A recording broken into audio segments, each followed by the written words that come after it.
आखिर कैसे बने यमराज मृत्यु के देवता और किस श्राप के कारण आज यमराज सभी जीवों के प्राण लेने पर मजबूर है? आखिर किसने दिया उन्हें मृत्यु के देवता बनने का श्राप? हिंदू धर्म में यमराज को मृत्यु का देवता माना जाता है। यमराज व्यक्ति की आत्मा को उसके कर्म अनुसार मृत्यु के बाद उपयुक्त स्थान प्रदान करते हैं। यानी कि अगर किसी व्यक्ति ने अच्छे कर्म किए हैं तो उसकी आत्मा को स्वर्ग में स्थान प्राप्त होगा, वही बुरे कर्म वाले व्यक्ति की आत्मा को नरक भोगना पड़ता है। यमराज न सिर्फ मृत्यु देते हैं बल्कि मृत्यु के बाद की यात्रा भी वही तय करते हैं। लेकिन क्या आप जानते हैं कि आखिर यमराज मृत्यु के देवता कैसे बने? दोस्तों, पौराणिक कथाओं के अनुसार महर्षि कश्यप और देवी अदिति के पुत्र सूर्य देव का विवाह विश्वकर्मा की पुत्री संज्ञा से हुआ। उनसे उन्हें वेवस्व, मनु, यम, अश्विनी कुमार, रेवंत नामक पुत्र और यमी नामक पुत्री की प्राप्ति हुई।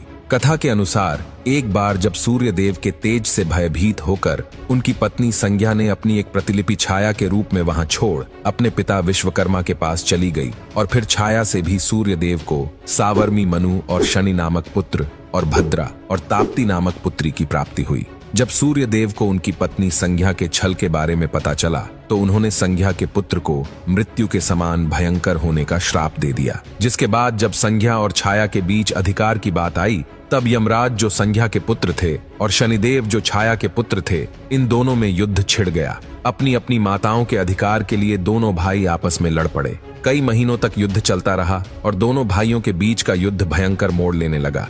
सूर्यदेव समेत सभी देवताओं ने इस युद्ध को रोकने का प्रयास किया लेकिन सभी विफल हो गए। शनिदेव, जिनको बाला अवस्था से ही महादेव का आशीर्वाद और उनकी कृपा के साथ साथ उनके द्वारा दी गई दिव्य शक्तियां प्राप्त थीं, वही यमराज, जिनके पास उस समय कोई भी दिव्य शक्तियां नहीं थीं। लिहाजा शनिदेव ने यमराज को परास्त कर दिया और उन्हें अपने दंडास्त्र से मृत्यु के घाट उतार दिया। अपने पुत्र की मृतकाया को देख सूर्यदेव अत्यंत विचलित हो उठे। सूर्यदेव और उनकी दोनों पत्नियां देवी संज्ञा और देवी छाया ने महादेव का आह्वान किया और महादेव से उनके पुत्र यमराज को पुनः जीवित करने का आग्रह किया।